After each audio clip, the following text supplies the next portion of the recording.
everybody knows about manual typewriters, like this one from 1937 in my own collection.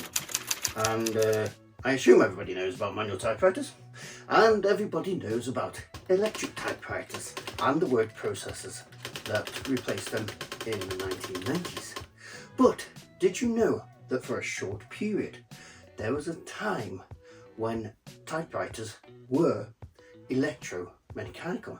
These were, as stated, using the mechanical technique of the swing arms, but instead of you having to press hard to do it, it's used electricity to do the swing arm. And here, for my own collection, we have a prime example of this. This is the Smith Corona Citation Power Correct XT. Catchy title, yes I know.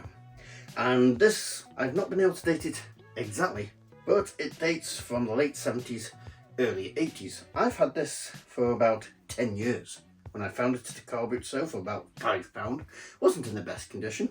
Off mechanism didn't work, and some of the keys had fallen off. Fortunately, the keys were all present, and a little bit of light oil and some exercising got it working. So let's have a look at this curious machine from a brief part of history that not many people perhaps have heard of. So here we have the utter glory that is the Smith Corona Citation Power XT, and from looking at it like this, you may not necessarily notice straight away that there's anything unusual about it. But yes, if you were to pick one up, you would notice the big long dangly long thing coming out the back, and the fact that it's got an on-off button. You would then notice that the keys don't travel very far and are extremely light. Yes, that's because, as stated, this one is powered by magic known as electricity. And when you press this, rotate this dial here, it makes strange witchcraft-like sounds as things start to rotate inside. And yes, it is a little bit noisy, but that's quite common for these, so not to worry about that too much. So let's have a look at how this runs as a daily machine. From the top here at the Carriage, let's get you a close-up of that and have a look. The Carriage is indeed nothing to write home about. It's like the Carriage on any other typewriter. You've got your stand at the back, you've got your margins here, you can manually set your margins here. Here you've got your line spacing, so you put it there, it's a single line. Right there, it's 2 lines, and that is no lines. You've got your paper holder. You've got the lever here, which releases the paper holder. Well, releases the whole drum, so you can put paper in easier. So if I load a piece of paper, we can see how this works. Put it in here, set it to 0. Yeah, that'll do. Put it A, and then we can rotate it in, and it's a traditional system. If you do that, it releases the whole thing, so you can actually just swipe it out. But today we're going to put it in, so at least pull that up, put it down. There we go, paper fed. A little bit wonky, but we're not creating a masterpiece here. So on the end here, you've got your twisty twists, and here is a release which will push it along. There you go, to whatever margin you have it's a ghost. To whatever margin you have chosen to set. It's where in here that the magic changes. So let's have a look in here. So if I take this top off, you'll see actually not much, to be honest, because the way this works is here's the swing arms I used to have on a normal manual typewriter, but when you press a button, there is a rotating cog down there, and it activates a clutch and swings forward the appropriate swing bar. I don't know exactly how it works, I'm not an engineer, can't find much reference to it, but you can definitely hear that cog turning. So if I press a button, like 2, there we go, you'll see I only have to press these gently and off it goes. So if I do the classic. There we go. You'll see that the benefits of this for the typist are that it's light on the fingers. This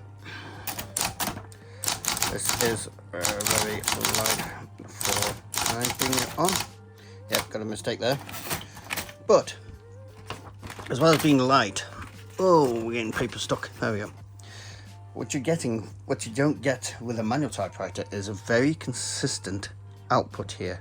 See the ink is consistent across because it's being controlled by that mechanical thing, so the impact is the same strength theoretically each time. The impact is a very let's try and the impact is the same each time. You'll have to forgive my typing. I'm typing around a tripod, and you can see also the carriage return. The carriage return on this is also powered, so it does. You can correct. I haven't got a correction ribbon in though, but you could do it there if you wanted. So it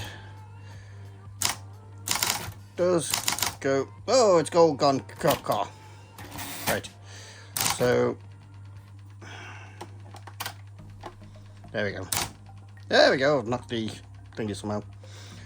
Now, as I was saying before, I was really interrupted there. The carriage on this is also powered. So it. Oh, my typing's terrible today.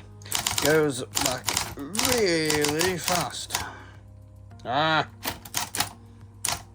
Don't use the correction thing. It's terrible. But you can see how fast back that goes. I'll ignore my typing now because it's absolutely terrible trying to type on this tripod. But I will say that this gets used quite often because I do my scripts and stuff using this, because I like to use a typewriter to do this. You've got serial number down there. So yes, even though this is from the, let's come off there. I'm not going to do that here. So although this is from 1970s, you can still get ribbons for it. They are standard ribbons. I did find that the cartridge reels they appear to be unique to this, but you can take the ribbon off of a new one and just feed it back onto these cartridges. It's not a big deal. Get a bit mucky fingers, but it's all good. So what else is there on this? Well, let's put this top back on, and you can see that on the front here you've got this L and H. That's light and heavy. So I'm not sure, because I really don't tell the difference. This is light. There's not any change in the colour depth. This is heavy. So I think it's difference between the strength of the keys strike, but I really don't notice any difference. You've got your margin release, so if you're going to the edge of it, press the power space, it'll go there faster. And your margin goes off. There you go. Come to the end of the margin. Want to go further, press the margin release, and you can type on. As if you were a complete professional, which obviously not. So apart from that, there's not much to show you on this. I'll show you that power space. You've got the normal space there, and the power space, which moves along fast when they return. So all in all, I do think that this is a very good typewriter in my humble opinion, and I do like to use it. It's fun. Instead of using the word processor all day, using one of these is quite something. It's quite fun. It's very visceral, it's physical, and you've got this lovely mechanism going off, so I do prefer to use this. So that's a very quick look at the Smith Corona Citation Power Correct XT, my personal machine and one of my favourites. If you've got any questions about it, any memories you'd like to share about it, any comments about it whatsoever, then please let me know down below. Other than that, please like, subscribe, and share. Thank you very much for watching.